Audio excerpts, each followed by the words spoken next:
Hello everyone. I don't know what day it is. I don't know what week it is. I don't really know what's going on, but I'm going to recap and talk about everything I've been doing recently to help me bench 315 and all the changes from the last update. So yeah, I'm not just going to have me yapping the whole time. I'll have some like gym clips from the past couple training sessions in there. Hasn't been many, and that's one of the things I'm going to talk about. That's been a struggle for me going for the 315, but I think we're actually about 3-4 weeks in, I believe. So about a month of doing this thing. And how's everything been going? So with bench, I've been focusing a lot on preparation before I even get to the bar. So I've been doing pretty good warm up for my shoulders and for like my kind of upper back. Before I start benching, I really don't want to have any shoulder injuries. That was the thing in the first place that stopped me from getting to 300 pounds. I had a period of time last year, I believe it was September, October, right about in the fall when school was starting. So yeah, a little bit more than a year ago. I was doing really well on bench and squat and deadlift. All my lifts were amazing. Those were the golden times. And then everything came crashing down. I hurt my shoulder, I hurt my ribs, hurt everything. It was terrible. You heard me talk about this many times, but yeah. So what I'm going to be trying to do to prevent this is before every bench session, no matter what weight I'm doing, I'm going to be taking, 5-10 minutes, warming up my shoulders, warming up my upper back, visualizing my bench as well. And this also comes with tweaks to my form, depending on how I feel. So the difference now between my training and how I was doing it a year ago is, I'm not really holding myself to any crazy standards. I really just want to get 315 pounds touching my chest and then full lockout. That's all I want. Do I want to have my bum stay on the bench? Yes. Do I, want to have my elbows decently tucked, not crazy flared, not me like jerking up and down? Yes, I want that as well. And that's probably how things are going to go. But I'm not holding myself to a pause. I'm not holding myself to like a perfect lift off or anything like that. And I'm going to use straps probably. I'm going to have chalk on my hands most likely. And I'm going to have something on the bench giving me that kind of support so I don't slip. That's also been a huge thing that's been kind of in these videos. As you can see, I have the mat underneath my back to help me in case I slip or anything like that with the bench.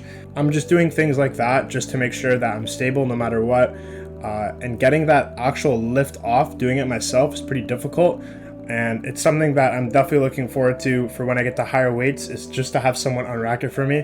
One thing I tell people all the time, you would have so much more weight on your bench press PR if you just had someone unrack it for you. It is not cheating, and they do it at competition. I know people think it's not the same if you can't lift off yourself. That's not true. I've had people be like, oh, if you can't even get the dumbbells high enough to do a shoulder press without someone doing it for you, then you're probably not strong enough to do it. That's not true. I can do the 120 dumbbells for reps on chest press. Can I get them in position every single time? Probably not. I can do 90s on shoulder press. Can I get them in position every time? Probably not. Sometimes it's just hard for you to get it up there, and you need some help getting in position to be able to do the lift. And having someone help you get in that position, not cheating at all. Not by my books and not by most other people's. So yeah, that's something that I've been struggling with, and it's going to get a little bit harder when I start going up in weight. The heaviest weight I've done so far was 225, and I did that for 2 sets of 5. Again, this is weight I've done before. I think I can do 225 for about 11. That's my PR with 225, but again, we're working our way up, working on form, and I kind of have my form decided for what I'm probably going to be doing for 315. So when I was doing my bench a year ago, I was like, okay, I want to have the best competition bench I possibly can. And what's going to let me do this? I'm like, okay, let's try a wide grip. So I had my index fingers on the inner ring, which is about the furthest distance you can have your fingers, like the widest grip you can have for competition, I believe. And I was trying that, and that felt pretty good at the time. And that's what I thought worked best for me. But I've always naturally been more narrow, not extremely narrow, where I'm doing like a tricep bias kind of bench press or like a close grip bench, but definitely more narrow than that. Now I moved down from index finger to middle finger, and now I'm doing ring finger on the inside ring. And that feels pretty good.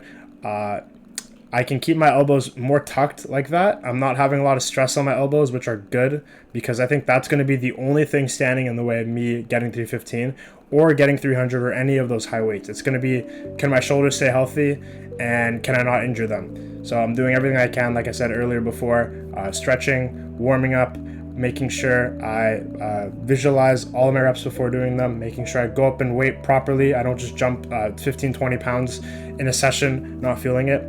And yeah, that's the main thing I'm focusing on. Next thing I'm going to talk about is kind of programming and what I've been doing and the changes I've been making. So a lot of people will, do their own thing in the gym.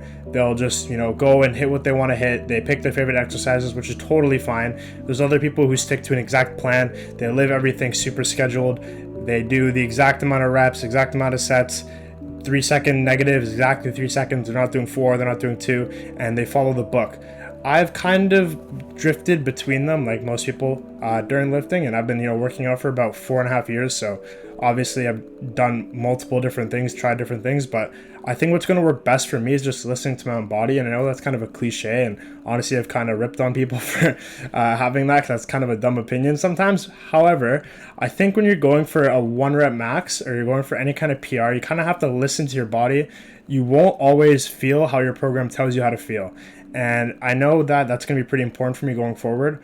Like, there's going to be days where, hey, I got to increase 5-10 pounds. Maybe I can't do that. Maybe I drop down. I'm not going to risk myself and risk an injury because the book is telling me I'm 5 pounds stronger when I'm not. Some things you just can't plan for. Maybe you have bad sleep the day before. Maybe you just have the flu. Maybe you ate a lot, but you burned a lot more extra calories for whatever reason. There's always going to be something that can come up that can derail you from this process. As I say that, I totally forgot I have a protein shake I need to be drinking. This thing's just rotting away in my room.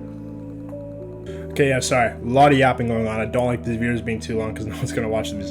So yeah, those are the things that are most important at this time. I'm also going to be totally honest and transparent. I am not as confident as I was at the beginning about 315. All of my lifts are down. Like, my squat, bench, and deadlift are nowhere near where they were a year ago, and I'm around the same body weight, which is pretty concerning. My strength can come back, but it will definitely take some time. So I don't know if the timetable I set for myself, finishing this in like 2 months, is going to happen. We'll see. I'm still going to be optimistic and hope that it can happen, but I think if you put SBD in front of me tomorrow, or not tomorrow, because I trained the past 2 days. So put SBD in front of me in 3 days, and you want me to give you my best total.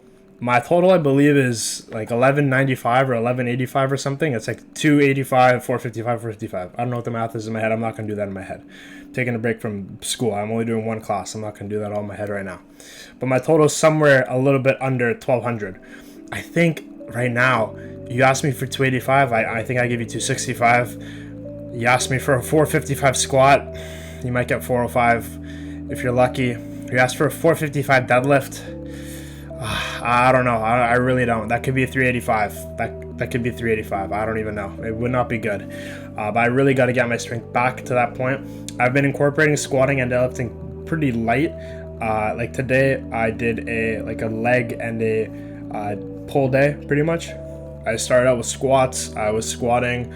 I think I went up to 225. I think I went up to 225, maybe 185, I don't remember, but 280, 225, 185, whatever. We'll say it was a pretty light squat, and I did them heel elevated. I just wanted to really see, work on my form and make sure I don't have that kind of like butt wink where your lower back and your bum kind of rounds down and you get that kind of weird shape in your spine, which is going to cause some lower back pain, which, I kind of have.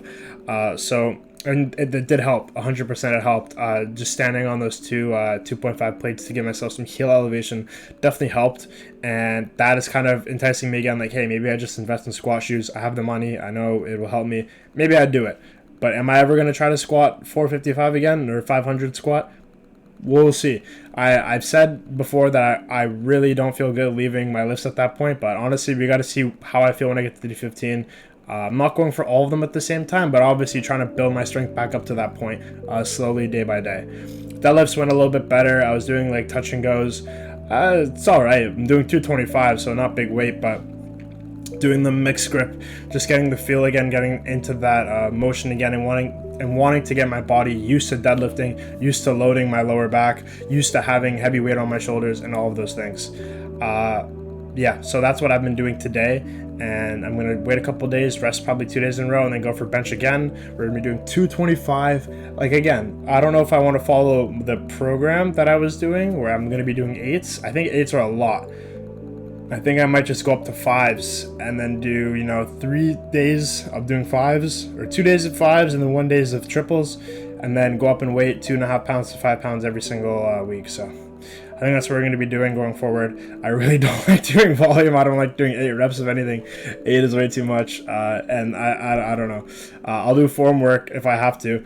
I'll do tons of Larson presses, or I'll do other bench accessories, but man, I don't like doing 8s. 8s are way too much. So yeah, basically, long story short, I gotta keep training hard, make sure I don't get injured, do my accessories, make sure my shoulders are always warm, and kind of stick with this bench form and stick with my mental cues.